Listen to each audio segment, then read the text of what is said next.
Mesdames et messieurs, bonjour, bonsoir. Je suis PF pour LTLT, Lakers tout le temps, la chaîne francophone des Lakers. Dans l'émission d'aujourd'hui, je vais vous parler de LeBron James. LeBron James qui peut déterminer le futur des Los Angeles Lakers. Sa décision peut plomber la situation ou légèrement l'améliorer. Ceux qui disent que LeBron James doit tout simplement partir des Los Angeles Lakers, ce sont des gens qui n'ont pas mesuré ce que cela peut impliquer en termes de conséquences sur le roster aujourd'hui et sur le roster demain. Nous allons en parler dans cette émission. Restez jusqu'au bout, puisque vous allez enfin comprendre les enjeux de la présence ou non de LeBron James au sein des Los Angeles Lakers. Lakers tout le temps, c'est tout de suite. Step 1, wake up early, gonna rise with the sun. Step 2, get some good, some food in you. Step 3, think real hard about what you wanna be. Step 4, everybody just do your thing. Wake up, today's gonna be a good day. Wake up, today's gonna be a good day. Wake up, today's gonna be a good day. Wake up, today's gonna be a good day.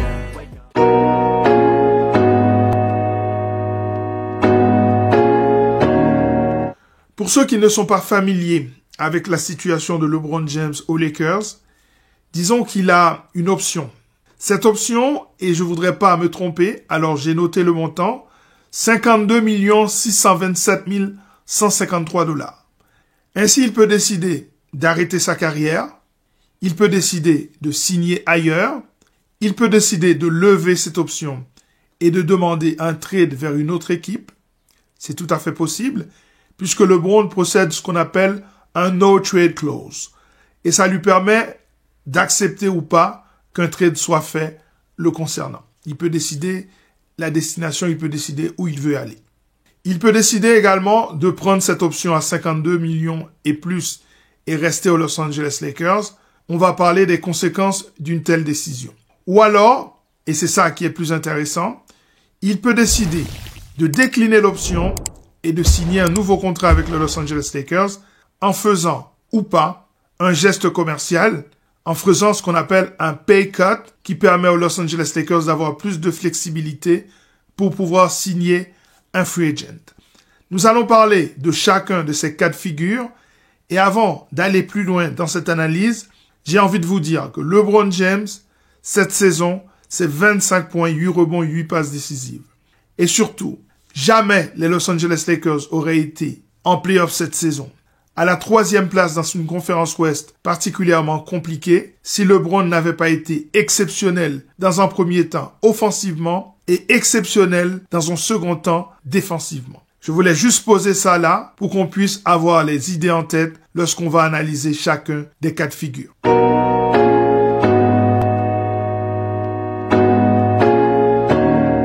Prenons le cas où LeBron James décline cette option et arrête sa carrière.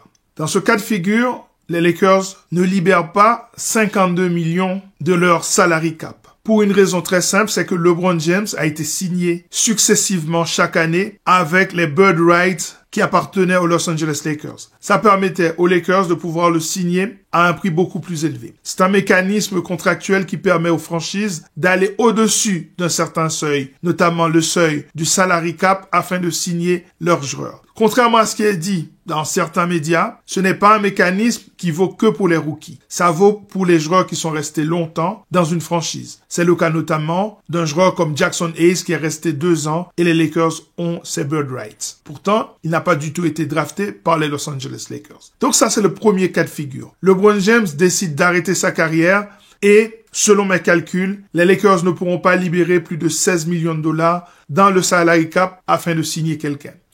Et on fera une émission dans les jours qui viennent pour que vous voyez un petit peu les valeurs sur le marché.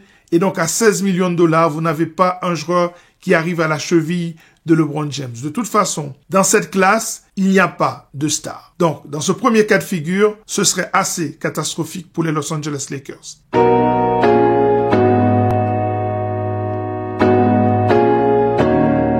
LeBron James peut éventuellement décliner cette option et signer ailleurs, dans une équipe qui aurait une situation intéressante pour lui et qui lui permettrait de gagner un titre. Dans ce cas aussi, les Lakers seraient en très mauvaise posture puisque ce seront 16 millions de dollars, pas plus, qui seraient libérés d'un départ de LeBron James.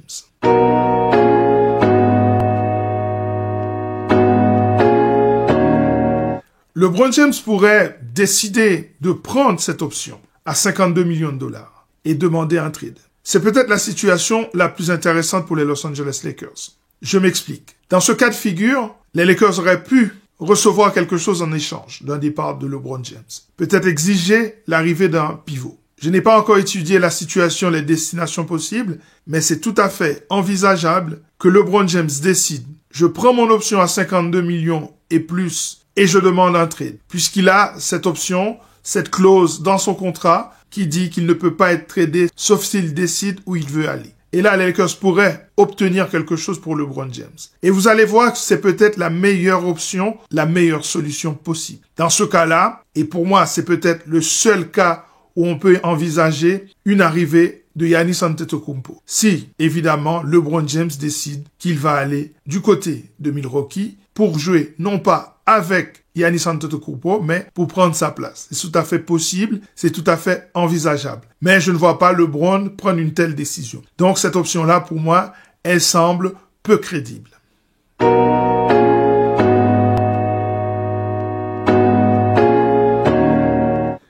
LeBron James peut décider de prendre son option à 52 millions et rester aux Lakers l'année prochaine. Pour ceux qui ressemblent à une dernière année où il annoncerait sans doute que c'est sa dernière année et il aurait un hommage tout autour de la NBA. Cette option-là met les Lakers, malheureusement, dans une très mauvaise posture puisque il faut bien comprendre qu'à 52 millions de dollars dans la masse salariale des Los Angeles Lakers, il n'y a absolument aucun moyen pour l'équipe, pour le front office, de construire un roster si LeBron décide de prendre cette décision. On fera, comme je l'ai dit, une émission en regardant les options sur le marché de la free agency. Les Lakers n'ont pas assez de cap. Et le fait qu'ils soient dans le premier apron, je voulais vous en parler puisque c'est ce palier au-dessus du salary cap.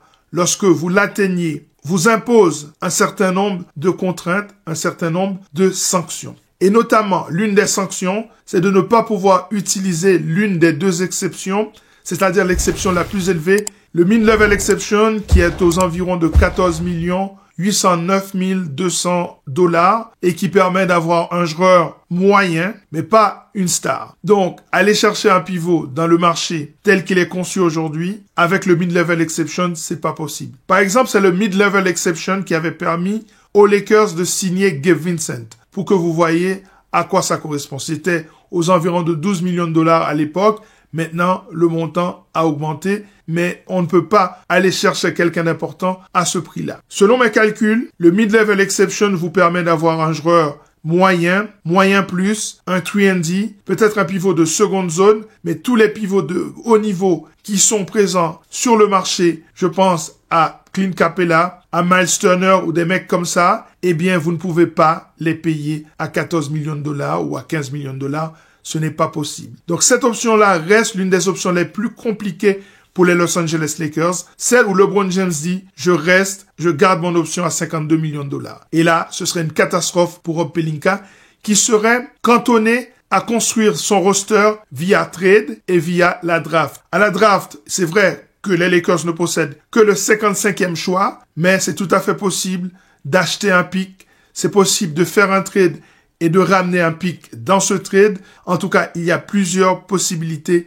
lors de cette draft. Il va falloir suivre ce qui va se passer pendant cette draft. Restez bien sur Lakers tout le temps, la chaîne francophone des Lakers. Et puis, ce sont les assets que possèdent les Los Angeles Lakers. Il y a beaucoup de contrats expirants. Je pense à Maxi Kleber, à Gabe Vincent. Ça vous fait déjà 22,5 millions de dollars qui peuvent être utilisés dans un trade. Il y a les 18 500 000 de Rui Hachimura qui sont également là. Il y a les 13 500 000 de monsieur Austin Reeves qu'on peut utiliser, même si on ne le souhaite pas. Il y a les 4 millions de Dalton Keunig, qui est un contrat rookie, qui peut également être utilisé. On peut injecter du Jared Vanderbilt à raison, me semble-t-il, de 14 millions de dollars. Tout ça, ça peut rentrer. Ce sont des assets qui sont très valables. À côté du mid-level exception, si LeBron James reste, il y a également le taxpayer mid-level exception qui est aux environs de 5 969 250 $. Ce montant ne vous permet pas d'avoir quelqu'un d'impactant. Vous pouvez avoir un vétéran, mais vous n'allez pas avoir un joueur impactant avec cela. Si les Lakers tombent dans le deuxième éperon qui est situé à 190 millions de $, au niveau de la masse salariale, eh bien à ce moment-là, ils perdent également la possibilité d'utiliser le taxpayer, comme ils perdent la possibilité d'utiliser le mid-level exception. Et dans ce cas-là, il y a encore un autre mécanisme qui va poser problème, c'est que les Lakers ne pourront pas faire ce qu'on appelle des sign and trade. Un sign and trade, qu'est-ce que c'est? Vous devez aussi comprendre ce que c'est. C'est que si par exemple, vous avez un joueur qui arrive en fin de contrat et qui décide de partir ailleurs, il en a le droit puisqu'il devient un agent libre. Eh bien, dans un sign and trade, vous pouvez récupérer quelque chose. Pendant qu'il va vers sa destination, vous pouvez négocier avec l'équipe dans laquelle il va se retrouver pour récupérer quelque chose en échange. En général, vous ne récupérez pas quelque chose d'extraordinaire. L'équipe adverse aura tendance à vouloir se libérer de certains contrats toxiques et peut éventuellement vous les envoyer. Mais si ce contrat toxique pour eux est intéressant pour toi, ça peut être l'occasion de l'utiliser. Eh bien, quand vous êtes dans le deuxième éperon, vous ne pouvez pas utiliser des sign and trade. Quand vous êtes dans le deuxième éperon, vous ne pouvez pas non plus signer quelqu'un sur le marché du buy-out si cette personne sort d'un contrat qui est à hauteur du fameux mid-level exception. Et je vous ai dit que ce mid-level exception est à 14 809 200 $. Donc, s'il y a un joueur en NBA qui perçoit ce montant et qui arrive à négocier avec son équipe et qui est coupé, eh bien à ce moment-là, cette personne devient free agent. Certaines équipes peuvent utiliser un veteran minimum, donc un salaire minimum pour aller prendre ce joueur. Eh bien, les Lakers ne pourraient pas. Ils ne pourraient choisir que des joueurs qui avaient un salaire inférieur à ce montant. Et c'est ce qui s'est passé, notamment avec Ben Simmons. Ben Simmons a été coupé, surtout il est sorti du buy-out de l'équipe des Nets de Brooklyn. Eh bien, il a été récupéré par une équipe qui n'était pas dans le premier ou dans le deuxième éperon, à savoir l'équipe des Clippers de Los Angeles. Et ça, c'est un levier important. Donc, si LeBron prend cette option à 52 millions de $, et qu'autour de ça, les Lakers arrivent à faire quelque chose, un genre de trade de la nature du trade de Mark Williams, et ils arrivent à récupérer quelqu'un qui est dans un contrat rookie, peut-être que la masse salariale ne sera pas aussi élevée et que cette masse salariale n'arrivera pas aux 190 millions de $, qui sont le seuil du deuxième éperon, ce seuil du deuxième éperon qui pénalise les équipes. Et notamment, vous pouvez perdre un pic de draft parce que vous êtes resté dans ce deuxième éperon plusieurs années consécutivement.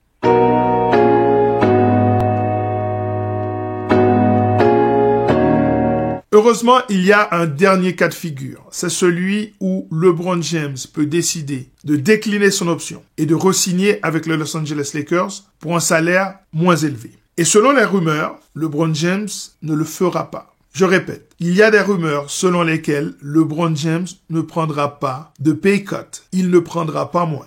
Pour une raison simple, LeBron James part du principe que sur le marché des free agents, il n'y a pas quelqu'un qui peut aider les Lakers à passer un cap. Et je le dis, ça devient urgent pour moi de faire une vidéo sur les différents free agents qui sont là. Vous allez comprendre. Parce que, au fond, il faudrait que LeBron divise son salaire par 2. Il ne le fera pas. L'année passée, et ça, il faut le noter, LeBron James a fait un effort financier de 2,7 millions de $. Ah oui, mais vous allez me dire, 2,7 millions de $, ça ne sert à rien. Eh bien, ça a permis aux Lakers de rester en dessous du deuxième éperon. Ça a permis aux Lakers d'avoir plus de flexibilité. Ça a permis aux Lakers de ne pas rentrer dans une spirale de deuxième éperon où je vous dis, si vous êtes consécutivement dans ce deuxième éperon, votre équipe risque d'être pénalisée financièrement. Elle risque de perdre des pics de draft, elle risque de perdre la possibilité d'utiliser le taxpayer, mais plus grave encore, d'utiliser le mid-level exception. Ça vous met dans une situation où vous ne pouvez pas faire, par exemple, des sign and trade. Ça vous met également dans une situation où vous ne pouvez pas agir sur le marché des buy-out. LeBron a consenti, mesdames et messieurs, une ristourne de 2,7 millions de $. Je vous vois déjà sauter sur votre chaise. Je vous vois déjà déçu. Mais vous êtes face à LeBron James, un garçon qui n'a pas l'habitude de faire de cadeaux. LeBron James a pris tous les dollars auxquels il avait droit depuis qu'il est en NBA. Michael Jordan a fait des efforts financiers. Kobe Bryant a fait des efforts financiers. Larry Bird a fait des efforts financiers. LeBron James n'en a jamais fait, ou presque. À part ces 2,7 millions de dollars qui ont permis aux Lakers de rester en dessous du deuxième éperon. Parce qu'il part du principe que cela ne va pas changer grand-chose. Si LeBron James décide de prendre 20 millions de dollars, ce qu'il ne fera jamais, là, les Lakers auront une belle marge de manœuvre. S'il décide de prendre 30 millions de dollars, je vous garantis que ce ne sera pas assez pour aller chercher quelqu'un d'impactant. Et lui, il le sait. Donc nous allons être attentifs à ce qui va se passer pendant cet été. Que fera LeBron James? Est-ce qu'il va arrêter sa carrière? Est-ce qu'il va prendre son option? Ou est-ce qu'il va décliner cette option et signer pour un contrat moindre? Ce qui donnerait aux Los Angeles Lakers une certaine marge de manœuvre. En n'oubliant pas que si LeBron James part, les Lakers ne récupèrent pas tout son salaire. Parce que ce salaire est un salaire qui s'est conçu avec des droits spéciaux qui ont permis aux Lakers de pouvoir le signer plus cher que le marché. Donc ils ne vont pas libérer ce qu'on appelle un slot dans le salary cap égal au contrat de LeBron James. J'espère que ça a été clair. En tout cas, si ce n'est pas clair, n'hésitez pas à poser vos questions dans la zone des commentaires. Mettez-moi le like parce que vous avez vu ce travail qui vise à vous éclairer, en tout cas à vous permettre de mieux comprendre ce que LeBron doit faire et ce que les Lakers doivent faire.